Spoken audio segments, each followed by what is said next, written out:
Graça e paz do nosso Senhor Jesus Cristo.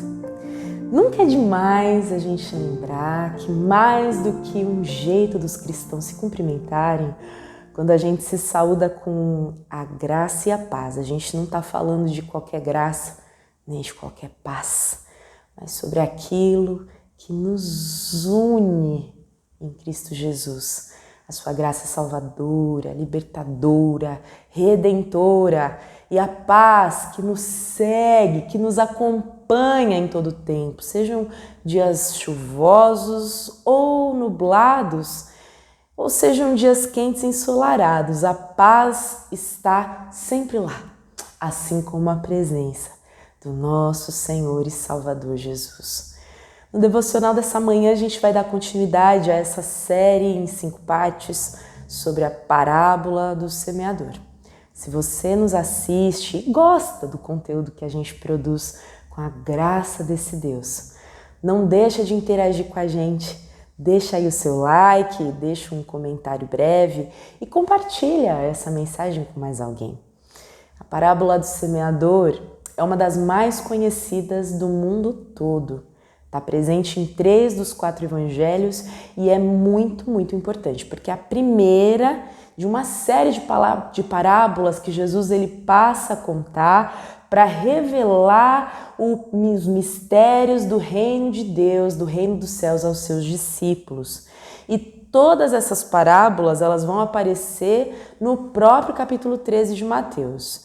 Então a gente vai ter a parábola do semeador, a do grão de mostarda, a parábola do fermento, do joio, do tesouro escondido, a parábola da pérola e da rede.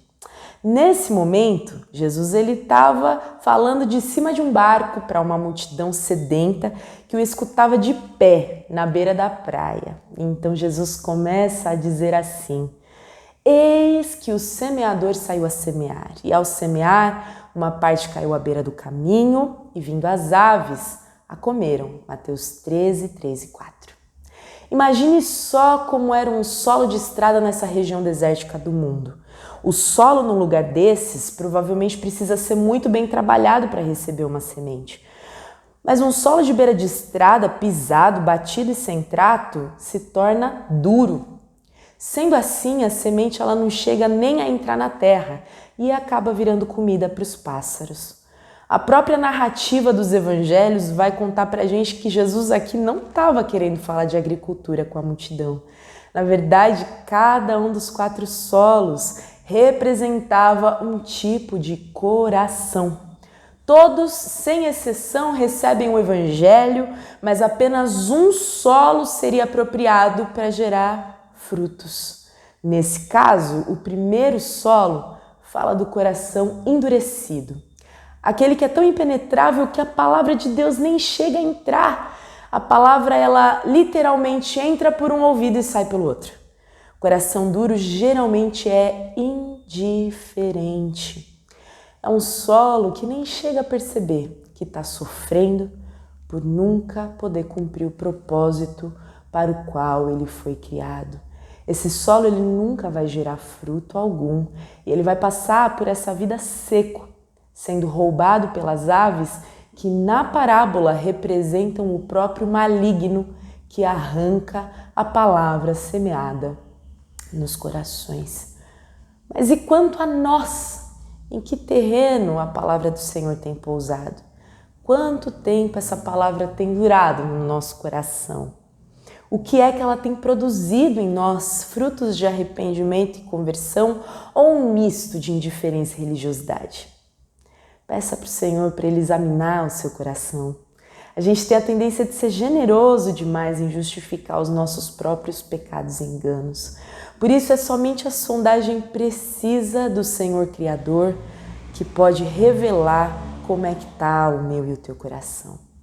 Que tal a gente encerrar o devocional dessa manhã orando sinceramente como salmista? Sonda-me, ó Deus, e conhece o meu coração. Prova-me, conhece os meus pensamentos. Vê se há em mim algum caminho mau e guia-me pelo caminho eterno. Salmos 139, versos 23 e 24. Senhor, nosso Deus e nosso Pai, eis-nos aqui diante de Ti. Pai, talvez alguns de nós pesarosos, porque essa palavra chegou amarga ao coração. Talvez alguns de nós indiferentes.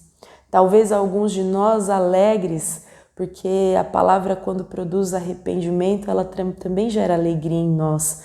Só o Senhor conhece o coração dos ouvintes desse devocional da manhã.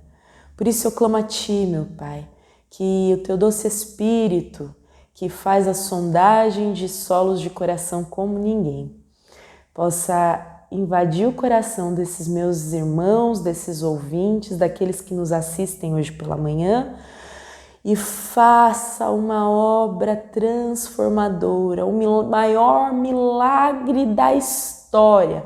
O Senhor produziu ao morrer naquela cruz por pecadores como nós, por vilões como nós.